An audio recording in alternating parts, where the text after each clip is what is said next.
Municipality. లేదా కాంగ్రెస్కి ఎక్కడన్నా రెండో మూడో తగ్గి అక్కడ వీళ్ళకి రెండో మూడో ఉన్నాయి అనుకోండి, వీళ్ళు కాంగ్రెస్ వీళ్ళు పొత్తు పెట్టుకోవచ్చు. స్థానిక అవకాశాలు వాళ్ళకే ఇచ్చేసామని చెప్తారు పవన్ కళ్యాణ్.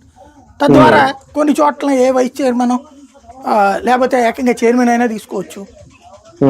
ఆ విధంగా తెలంగాణలో కూడా మన ముద్రలు వేసుకుందాం, కొంతమంది మనం వెళ్ళినప్పుడు అక్కడ ఉండాలి అన్నది ఓ ప్రయత్నం చేస్తున్నారు. అప్పుడు రేపు పార్లమెంట్ ఎన్నికలప్పుడు, అసెంబ్లీ ఎన్నికలప్పుడు బార్గెనింగ్ చేసుకుందాం.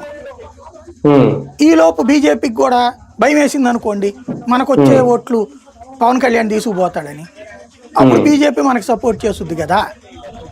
ఎస్పెషల్లీ మేబీ నేను అనుకోవడం ఏంటంటే తెలుగుదేశం ఎట్టాగో పోటీ చేయదు అక్కడ. ఎందుకయ్యా అంటే అక్కడ వీళ్ళ శిష్యుడే ఉంది అక్కడ.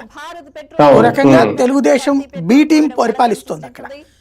అంటే అందరూ మంత్రులు బి టీం కాదు, కానీ ముఖ్యమంత్రి బి టీం, చంద్రబాబు 2 అక్కడ పరిపాలిస్తుంది. కాబట్టి అక్కడ తెలుగుదేశం ఇప్పుడు పోటీ చేయదు. మొన్ననే అసెంబ్లీ ఎన్నికల్లోనే గాంధీ భవన్ కి తెలుగుదేశం జెండాలు పట్టుకుని వెళ్ళారు. అలాగే రేవంత్ రెడ్డి వెళ్ళిన చోటల్లో తెలుగుదేశం జెండాలు పట్టుకుని తిరిగారు. ఇప్పుడు అసలు నోరు కూడా మెదపట్లేదు. అందుకే అప్పుడు తిరిగిన వాళ్ళు ఇప్పుడు ఎందుకు తిరగట్లేదు. కాబట్టి ఇప్పుడు తెలుగుదేశం సపోర్ట్ చేస్తుంది అక్కడ.